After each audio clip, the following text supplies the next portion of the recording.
आपको जानकर हैरानी होगी कि राजस्थान के चित्तौड़गढ़ जिले में स्थित सांवरिया सेठ जी के मंदिर में हर महीने दान भंडार से निकली रुपयों की राशि 10 करोड़ से ऊपर निकल जाती है। सेठों के सेठ सांवरिया सेठ के दरबार में हर दिन हजारों भक्त अपनी अर्जी लगाने और दर्शन करने आते हैं।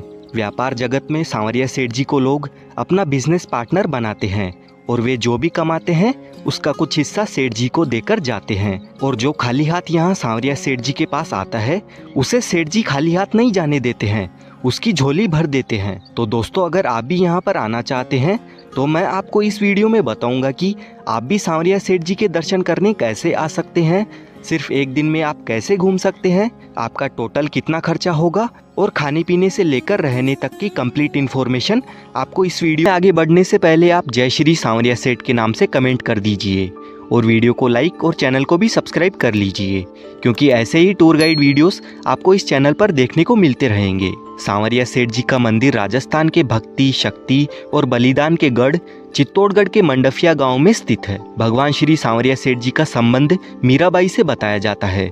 कहानियों के अनुसार सांवरिया सेठ मीराबाई के वही गिरधर गोपाल है जिनकी वह पूजा किया करती थी। मीराबाई संत महात्माओं की जमात में मूर्तियों के साथ घूमती फिरती रहती थी। ऐसी ही एक दयाराम नामक संत की जमात थी जिनके पास मूर्तियां थी। एक बार जब औरंगजेब की मुगल सेना मंदिरों को तोड़ रही थी और मेवाड़ राज्य में पहुंचने पर मुगल सैनिकों को मूर्तियों के बारे में पता चला, तब संत दयाराम जी ने मूर्तियों को खुले मैदान में एक वट वृक्ष के नीचे गड्ढा खोदकर पधरा दिया और फिर समय बीतने के साथ ही संत दयाराम जी का स्वर्गवास हो गया। और कई सालों बाद सन 1840 में मंडफिया गांव के निवासी भोलाराम गुज्जर नाम के ग्वाले को सपना आया कि बादसोड़ा बांगुड़ के मैदान में 4 मूर्तियां जमीन में दबी हुई है। जब उस जगह पर खुदाई की गई तो भोलाराम का सपना सही साबित हुआ और वहां से एक जैसी 4 मूर्तियां प्रकट हुई। सभी मूर्तियां बहुत ही मनोहारी थी। देखते ही देखते ये खबर चारों ओर फैल गई और आसपास के लोग वहां पर पहुंचने लगे। फिर सभी की सहमति से 4 में से सबसे बड़ी मूर्ति बादसोड़ा गांव ले जाई गई। बादसोड़ा में प्रसिद्ध संत पुजारी भगत रहते थे। उनके निर्देशन में उदयपुर मेवाड़ राज परिवार के भिंडर ठिकानी की ओर से सांवलिया जी का मंदिर बनवाया गया। यह मंदिर वही मंदिर है और सबसे पुराना मंदिर है, इसीलिए यह सांवलिया सेठ प्राचीन मंदिर के नाम से जाना जाता है। दूसरे नंबर की मूर्ति को वहीं खुदाई की जगह स्थापित किया गया और इसे प्रकट स्थल मंदिर भी कहा जाता है। सबसे छोटी मूर्ति भोलाराम गुज्जर द्वारा मंडफिया गांव ले जाई गई, जिसे उन्होंने अपने घर के परिंडे में स्थापित करके पूजा आरंभ कर दी। चौथी मूर्ति निकालते समय खंडित हो गई, जिसे वापस उसी स्थान पर पधरा दिया गया और समय के साथ इन जगहों पर भव्य मंदिर बनते गए।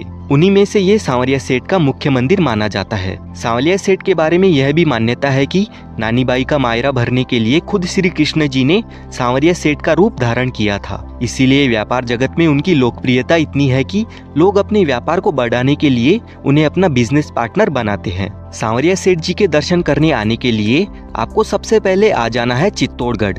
यहाँ पर आप बस या ट्रेन के माध्यम से बड़ी आसानी से आ सकते हैं और मंदिर का सबसे नजदीकी रेलवे स्टेशन भी चित्तौड़गढ़ जंक्शन ही है। चित्तौड़गढ़ रेलवे स्टेशन मुख्य स्टेशन है, तो आपके शहर से आपको यहाँ तक डायरेक्ट ट्रेन मिल जाएगी। दिल्ली, इंदौर, भोपाल, जयपुर, अहमदाबाद, मुंबई जैसे शहरों से ट्रेन यहाँ पर रेगुलर आती जाती रहती है। चित्तौड़गढ़ आने के लिए हमने जयपुर जंक्शन से ट्रेन का सहारा लिया था। चित्तौड़गढ़ जंक्शन पहुँचने के बाद रेलवे स्टेशन के ठीक सामने मंडफिया जाने के लिए टेम्पू और बसें लगी हुई रहती है। इन्हीं में हमें मंदिर तक जाना होता है। चित्तौड़गढ़ से सांवरिया जी का मंदिर 40 किलोमीटर की दूरी पर है और 60 रुपए पर पर्सन के अकॉर्डिंग बस का किराया रहता है। चित्तौड़गढ़ से चलने के बाद करीब 50 मिनट बाद हम पहुंच जाते हैं मंडफिया गांव में। अगर आप अपने पर्सनल व्हीकल से यहां पर आते हैं तो आपको यहां पर फ्री में 4 व्हीलर और 2 व्हीलर के लिए पार्किंग की सुविधा मिल जाती है। अब हम जाएंगे मंदिर के अंदर। दोस्तों, एक ज़रूरी बात मैं आपको बता दूं, मंदिर के अंदर किसी भी प्रकार की पूजन सामग्री जैसे फूल, प्रसाद,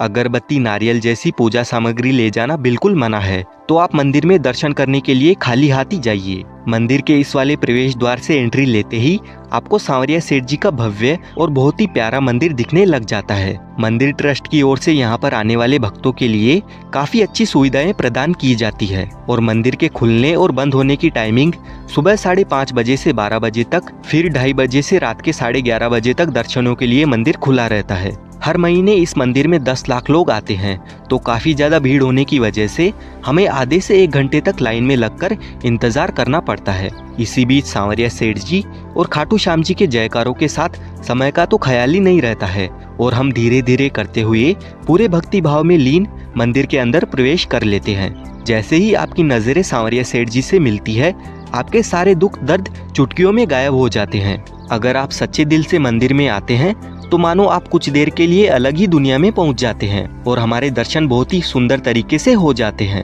मंदिर से बाहर आते ही लेफ्ट साइड में आपको आ जाना है। यहाँ पर 2 मंदिर बने हुए हैं। पहला शिव जी का मंदिर है जो कि सेठ जी के मंदिर के तलघर में स्थित है।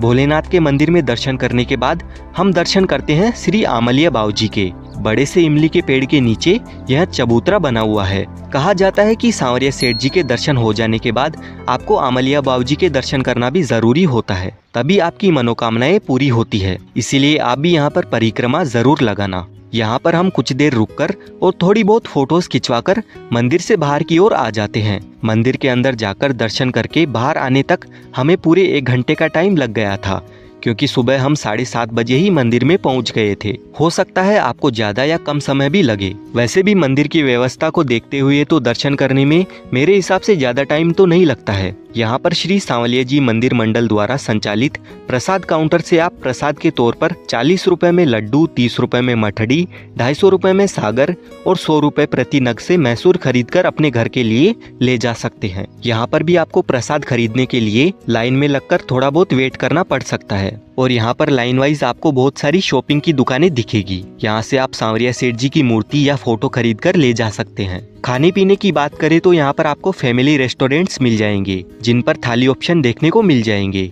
और काफ़ी बढ़िया खाना आपको यहाँ पर मिल जाता है। वैसे तो दोस्तों आप एक ही दिन में बहुत ही अच्छे तरीके से सांवरिया जी के मंदिर में दर्शन करके उसी दिन अपने घर के लिए रवाना हो सकते हैं, लेकिन फिर भी अगर आपको यहाँ पर रहने की व्यवस्था चाहिए तो श्री सांवलिया जी मंदिर मंडल की ओर से बादसोड़ा चौराहे पर सांवलिया धाम फैमिली रूम और हॉल डॉर्मेट्री धर्मशाला स्थित है। यहाँ पर आप ठहर सकते हैं। और अगर आप मंडफिया में रुकना चाहते हैं तो यहाँ पर सांवलिया जी मंदिर मंडल की ओर से रुकने के लिए कई भक्त निवास बने हुए हैं। इनकी जानकारी आपको नीचे डिस्क्रिप्शन में भी मिल जाएगी। और अगर आप चित्तौड़गढ़ में रुकना चाहते हैं तो मंदिर ट्रस्ट की ओर से चित्तौड़गढ़ में श्री सांवलिया जी विश्रांति गृह बना हुआ है। यहाँ पर आपको बहुत ही सस्ते में फैमिली के लिए रूम और सिंगल पर्सन के लिए डॉर्मेट्री सुविधा मिल जाती है। श्री सांवरिया जी मंदिर में आकर दर्शन करने पर हमारा टोटल खर्चा मात्र 500 रुपए पर पर्सन के अकॉर्डिंग आता है, जिसमें 120 रुपए बस का किराया, 150 रुपए का खाना पीना, बाकी के रुपए आप ट्रेन टिकट में जोड़ लीजिए। हमारी श्री सांवलिया जी मंदिर की यात्रा यहीं पर